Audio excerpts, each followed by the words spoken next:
be going live.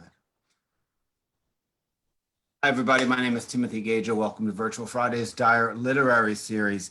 And our feature today is my friend and poet from New York, George Wallace. And George does a lot for the poetry scene.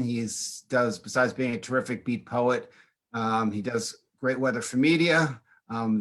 He works there. He hosts a lot of events at the Parkside Lounge in New York, which I've been to and I love. So he's the kind of the New York version of me, but he's I feel very small in comparison to George Wallace. So without anything else from me, let me turn it on over to George.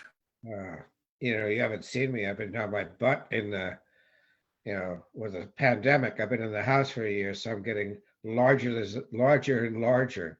So that's the only reason you should really feel small. Hey, look, it's really great to be back virtually in Cambridge. It's many years since I lived in the Boston area, and it's always good to get back one way or another. So thanks for inviting me. Go quickly to the poems so that get 10 minutes worth of poetry in here really quick, and looking forward to hearing the open mic as well. I'm reading off from poems I've been doing in April. It's 30-30 month. I'm not doing it with a group, just on my own.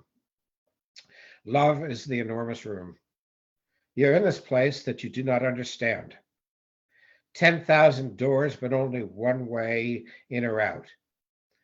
Not the prison cell of duty or the bear trap of success. Wider than your dreams, wider than the first breath you took, with its hint of horizons to come. Wider than the arms of that lovely family of yours squabbling around the dinner table. Wider than the first apartment you took with your lover in the Back Bay. That's Austin for you guys.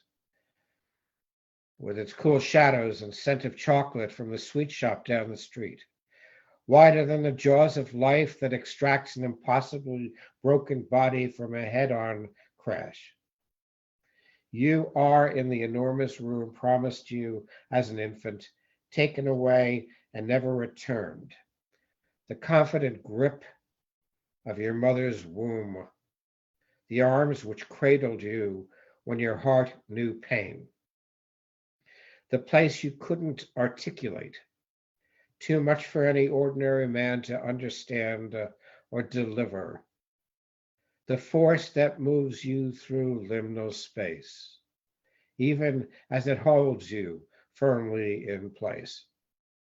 The invisible hand at the back of your bicycle seat, pushing you toward freedom.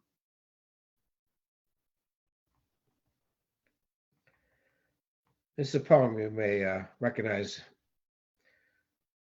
some of the landscape or seascape or marshscape, from Cape Cod or someplace closer to you.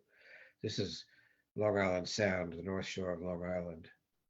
Salt marsh and the seagrass parting. It was midsummer, the clean heat of July, before a summer grows old and weary of its power. No kingfisher on these shores, no herons to priest our souls.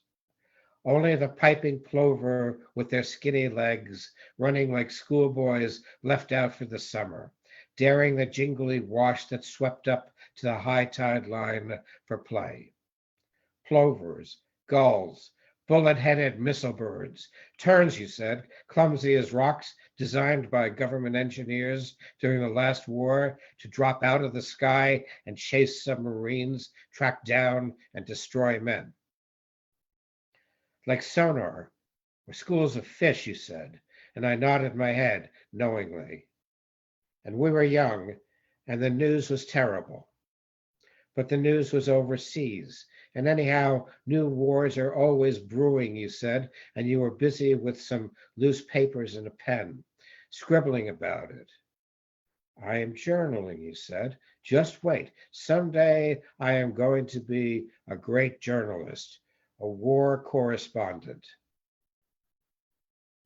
And with the light of sunlight of your long legs, athletic and untested, And by the way you knotted your brow and searched the open horizon for just the right words, I knew you were telling no lie. And I could not wait. I was in love already. But you weren't, or didn't know it, or didn't bother to question such trivialities as love or boys or high school summers. And neither the open ocean nor the conceits of ordinary men served you best. No middle course, you said. It was freedom or death. And the blood in my head shook like window glass in a hurricane. And a gust of wind caught up your hair and took your attention, sailing out to sea, and the sea grass parted, and a page from your journal flew out of your hand like a page out of the news and mocked us both in the middle estuary, tempted us to dare the rocky inlet free and steer us toward Connecticut and open waters.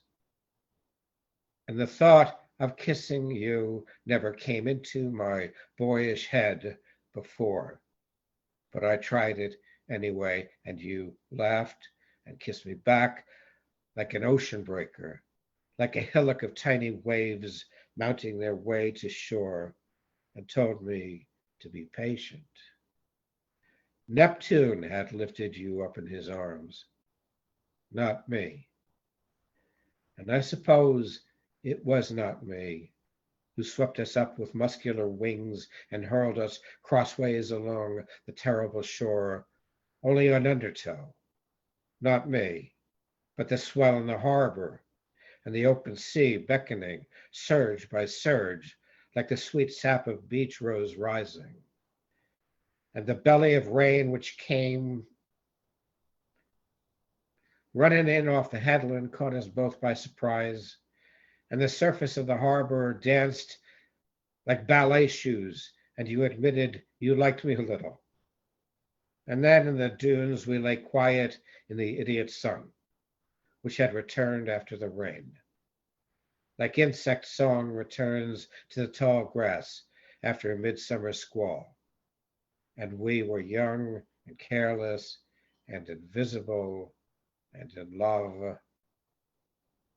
There are no words to say. There are no journals to write. For one sweet moment in the summer sun, the news from overseas could not touch us. And only the foxes in the field and the tender eyes of blue warblers in the upland thickets to watch over us. And our innocence was tent caterpillars, Christ-like in the crotch of tender dogwood branches, waiting to be torched. And our innocence was a hillside of green corn, waiting to be plowed under for profit. And the gullies which would soon enough choke with thunder and fallen leaves and rain, but that came later, that was in October. And we were young and underwear. Love was in its 7th month, and we lay lucky and careless in the dunes, thoughtless and untouchable and alive in the clean heat of July, midsummer, when time lies shallow and waiting in the mouths of men. And one more for you.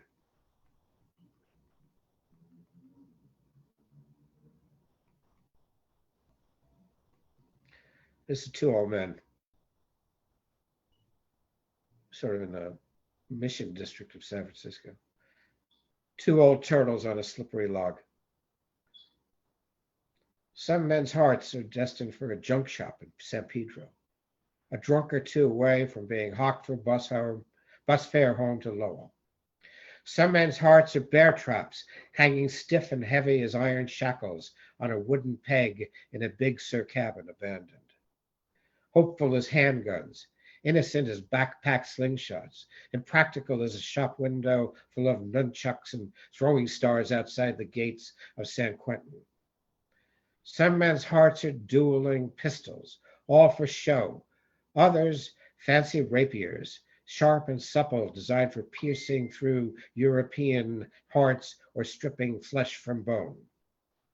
I have known men who could cut through forests of mesquite with the side of their hand, who could catch a fly between forefinger and thumb and set it free unharmed.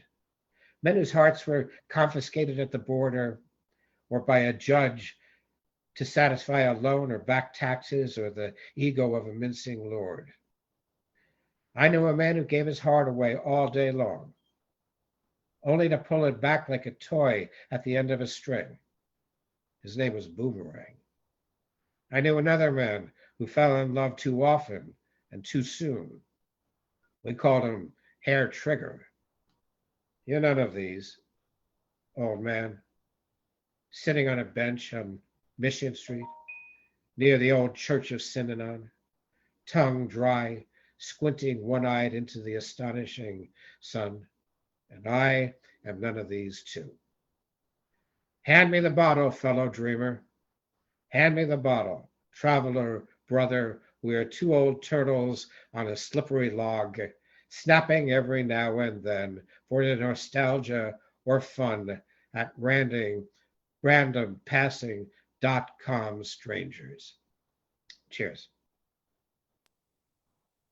Thank you very much, George. So you ready to field some questions? Yeah, sure. I mean, I've known you for over 15 years, but I always research the folks that come in here and feature. So one thing I did not know about you, you have like 15 or 20 books, but I've known you all this time. I've never known you to promote your books necessarily, but you promote poetry and poets. Why is that? Well, the books are, you know, even if you're published by a major publisher, the book life is so short. I mean, if you're Lawrence Ferlinghetti and you manage to become iconic, then you do a book with new directions and it's still being published, like Coney Island of the Mind. Or if even if you're published by City Lights Books, for example, Tago Eisen-Martin, good friend of mine, and he's currently Suffolk County, San Francisco Poet Laureate. He's got a book with City Lights. I was agog. It's the first time I was actually speechless. I didn't know what to say to him. But he's not making any sales with it. So of all the City Lights catalog, some of those books, have no shelf life, are known by virtually nobody. Great poets, Peter Winslow, one of the City Lights poets, he was not known because of the book. Janine Palmy Vega was not known because of the book that she did, with City Lights books. By what you do over the course of your life. Look at Janine Palmy Vega's life, working in the prisons, commitment to social justice, unending for the course of her life, her strength of character against all sorts of adversity. This is what makes her life memorable, and her poetry as well. There's some combination of those two things. If poetry was something that was consumed, by large proportion of the population, like you quote, before the show you were quoting The Big Lebowski. That's common language. We have common language out of that. We have common language out of popular songs or out of television ads, for that matter, but not out of poetry. So the poetry matters, and doing the best craftsmanship job you can with it matters. But the most important thing is trying to learn how to live the life. So it's part of the life you're leading. The part of living your life, and I'm going to piggyback into some of the questions that are on the board here. You've lived in Northern California and North Carolina and Oregon. Yeah.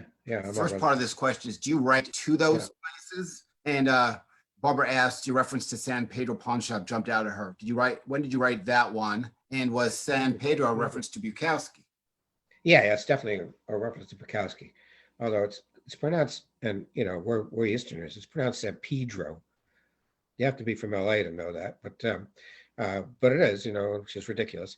Yeah, but it happens that I learned that because Mike Watt was visiting New York City and he was, from a punk band or some kind of band from San Pedro, and and I went to a show that he was at, as a guest because that's one of my publishers.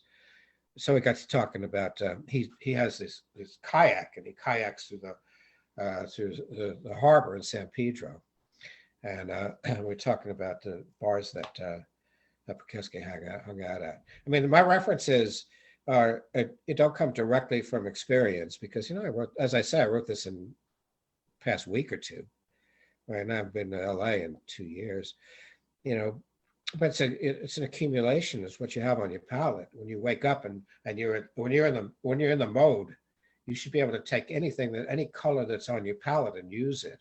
And that palette comes from a whole lifetime of remembered experience and speculative, imagination as well. Now, in your trails in your poetry life, you've been connected with the beat poets, and you've also hosted a lot of events. Have you ever met like Ferlinghetti or folks like that, or read with them? Or? Yeah. I mean, I met Alan a couple of times. I met him back in 1970 when he came to Syracuse University, and he had long flowing robes and big long flowing hair, and he threw flower petals in front of him as he trekked on the stage. But I was one of the organizers of the event, so I got to go behind stage for the after party, which was, I won't tell you the details of it, but it was pretty well. So I've known Alan back as far as that. My sister used to go and throw rocks at Jack Kerouac's window in Northport.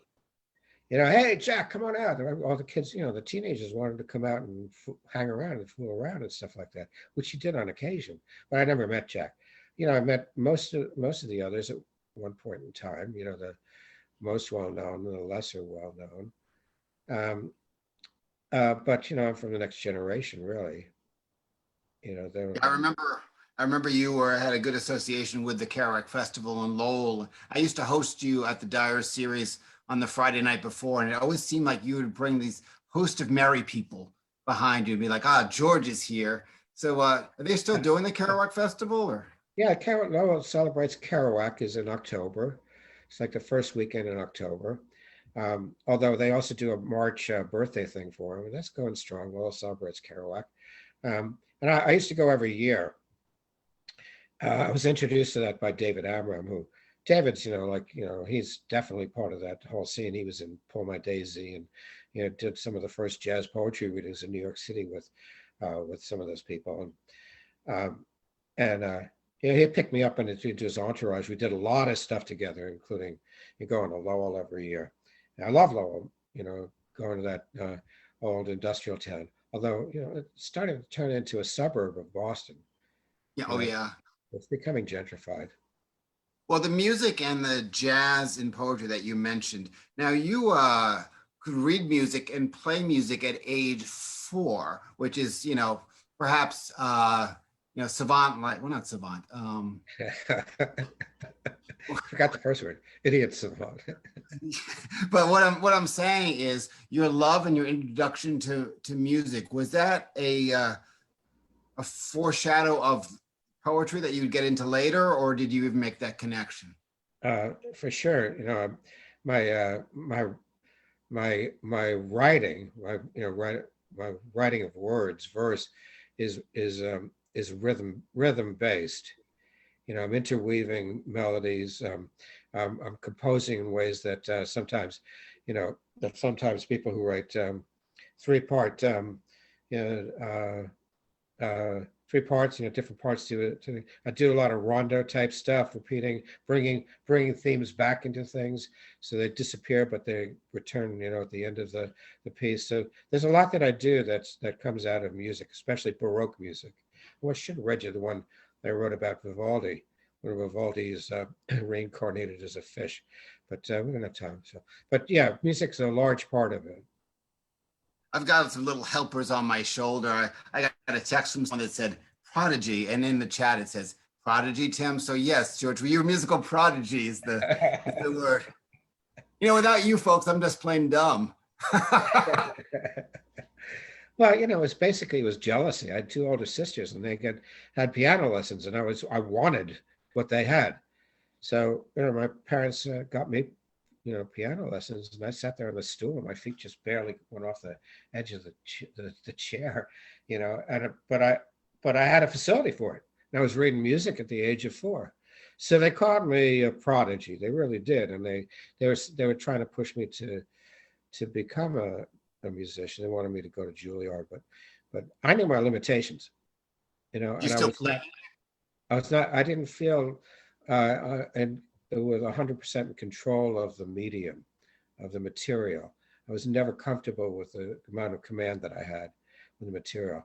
So I transferred that, into words, especially when I went off to college, because, at the age of 17, I was playing church music, like this huge church organ, with 3 banks of things and full pedals and pipes going halfway to heaven, and playing this huge stuff. And then when I went off to college, I couldn't bring a church organ to my dormitory room. So that's when I started writing poetry, really. Yeah, the church organ is kind of a soundtrack of sinners. But anyway, the do you still play music, or is it something that you just retired from? Well, I fooled around with it a little bit. I was making some extra money. I was busking in the Commons. When I moved up to Boston after college, I was in the Commons, or what are the Boston Gardens, whichever the lower of those two are. The lower down, closer to Commonwealth Avenue. I was busking there quite a bit. I was actually working in the North End on one of those piers, commercial wharf. Yeah, and I was a bicycle ice cream man, and they were based there. So back then, you remember the bicycle ice cream guys in Boston? Oh yeah. Yeah, I was a bicycle ice cream guy. My beat was the back fence, and I remember Billy Carnegie. He's from 495. He's like the 495 circle. He's a tough Italian guy, right? And he said there was like there was gang warfare between the bicycle ice cream men in Boston at the time. But he said he'd back me up. So one day, 2 of these bicycle ice cream guys from a rival company came, and they took my thing and they dumped it over, and they said, you bring that back to Billy Carnegie. You tell you tell him to keep his people out of here, right? So the next day, Billy said, he said, don't worry about it. Don't worry about it. Just go back there tomorrow, right? So I went back there on my bicycle.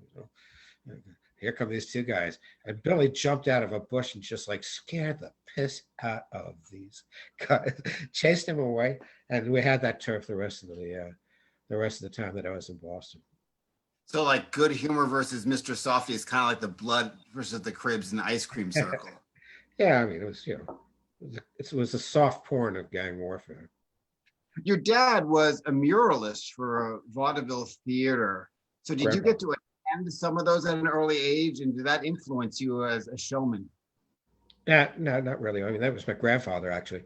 My grandfather was one of these young Greek kids who jumped ship, and worked worked his way out west to Montana and back. And then he fell in with one of these vaudeville troops, the Polite troupe. They had theaters all up and down the coast, all the way down to Florida, really, and up into New England.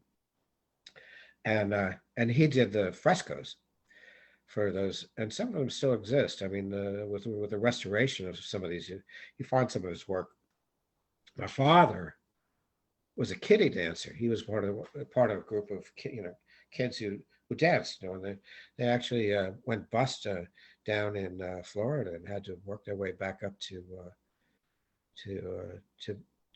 New York. So, but that tradition just can't, that whatever theatrical or entertainment tradition that came out of my ancestry just comes out of the fact that my dad was a bar owner, and he was really good at entertaining people from behind a bar. He loved to tell jokes and get the crowd going. So if anything, that's where it came from. Well, speaking about like historic types of things that you've been involved in, you've been a columnist from the Long Island newspaper, which was founded by Walt Whitman originally, which is many years. How did you get to start doing that? Well, it's my hometown paper, the Long Islander. It was founded in 1838. It's a community weekly, like you probably have something like that in Somerville, like a weekly newspaper. Some real news and times. Yeah, yeah. So it was the local paper, and I'd been deported. I was deported from England. Suddenly. Had overextended my visa, and I was still living in England, and I got picked up by the authorities and brought to an airport and sent home. So and my parents were still here, where I'm here right now, here in Huntington, and so I got off the plane and I checked in, knocked on the door. I said, my dad said, "Where you go? What are you doing?" He goes, and I said, "Well, I'm here, and I had to leave England, and I think I may go to now North Carolina, and I don't know what." But he said, "Why don't you just, can you just unpack and stick around here for a while? We're getting there, And I said, "Well, up in age," and I said, "Well, how long would you like me to stay?" And he said, "For the duration." That was on a Wednesday night. Thursday, I said, "Okay." I'll pack my stuff. And Thursday morning, the local newspaper came out, and they had a help wanted, help wanted thing in their wanted, classified ads. So I went down there, and I had, I had these salmon colored pants, and white, off-white shirt, and no socks and shoes. And I walked in, and I said, I'd like, I'd like that job. And they hired me. They hired me. That morning, I was jet lagged and I was dressed wrong, and I got the job. Fortunately, they gave me my first assignment. It was turned out to be a notorious story, and I broke the story in the first week in the front of their paper. So they thought I was a prodigy. They thought I was a prodigy in newspapers. Of course, I wasn't. No more than I was a prodigy in music. But so they stuck with me all these years. Well, it also sounds like in that scenario, everything just fell into place perfectly. Do you believe that there was some sort of fate involved, or is it just pure cold luck? I'm not sure I know how to put a handle on circumstances. I think that I think the world has this huge energy. The universe has this huge energy, and there are synchronicities happening all the time. It'd be like saying, "Hey, I was in the water, and a wave pushed me into shore, or I got caught in the undertow." That stuff's out there. If you're out in the world, things happen which seem impossible or miraculous or coincidental or whatever. So I've just been out there in the water like everybody else. All right, let's wrap up this Q&A section with your writing is connected, especially from the 1960s, the social issues around the 60s. Your writing is well known for that. How do you compare that to the social issues now? And in terms of poetry, or perhaps not poetry, are we making any progress in these issues? I think we're preaching to the choir, and we're continuing to preach to the choir, but the choir has gotten bigger. Those people, before us, in the 50s, who were the counterculturalists of the 50s, are isolated.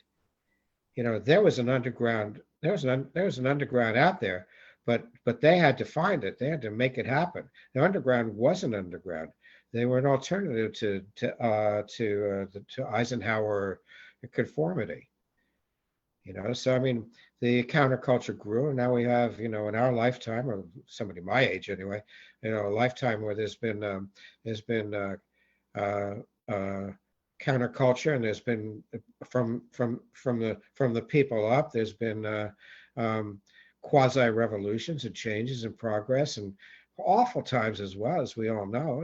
Things fell backwards, and during the Reagan administration, during the Bush administration, and this past 4 years of torture with Donald Trump. So I mean, obviously, I've learned that, and this, okay, I'll give you something simple about this. I was with Cindy Sheehan, parked outside of George Bush's ranch. She was protesting, why did my son die in Iraq? So I'm there, and I was in a little tent, and somebody came up and said, I was a poet there, and I was going to be performing, and Joan Baez was there. Joan Baez invited me back to her trailer. She had an air-conditioned trailer in Texas, if you can believe that.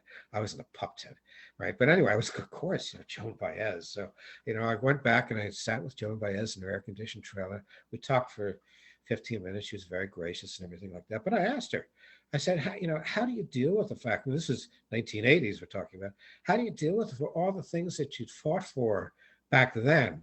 And then it comes around, you got to fight all over again. And isn't it discouraging? I feel kind of discouraged by that. And you fight and make some progress, and in the progress, there's erosion. And she said, George, this is the way of the world. It moves forward and it moves back, and you have to go with the flow, and you have to be willing to step back up and fight for the same things that you fought for over and over again. She was right. She was right. I didn't believe she was right when she said it to me, but it's happened 2 more times since, hasn't it? So she was right. George, thank you so much for being with us and for your poetry and your gracious answering of these questions. So usually we ask people to promote their indie bookstores, but with all of your books that you never promote, George, if someone wants a George Wallace, which is the book you would recommend? Well, just wait until a month from now. There's a new book coming out through Blue Lights Press. It's some of my most recent work, so it's a lot of fun, and it's going to be released I think the beginning of June. That's great. Yeah. Resistance is a Blue Spanish Guitar. That's what it's called. Resistance is a Blue Spanish Guitar. Right, fantastic. Let us know when it's out. And so, George, thanks so much. Thanks. And we're going to stop the Facebook stream. If you're watching on Facebook, thank you for tuning in. We do this every Friday. If you would like to be involved and ask questions in the chat to our guests or read at the open mic, please use the Zoom link, and then you'll be right here with us. So thanks, everybody. We'll see you in a week.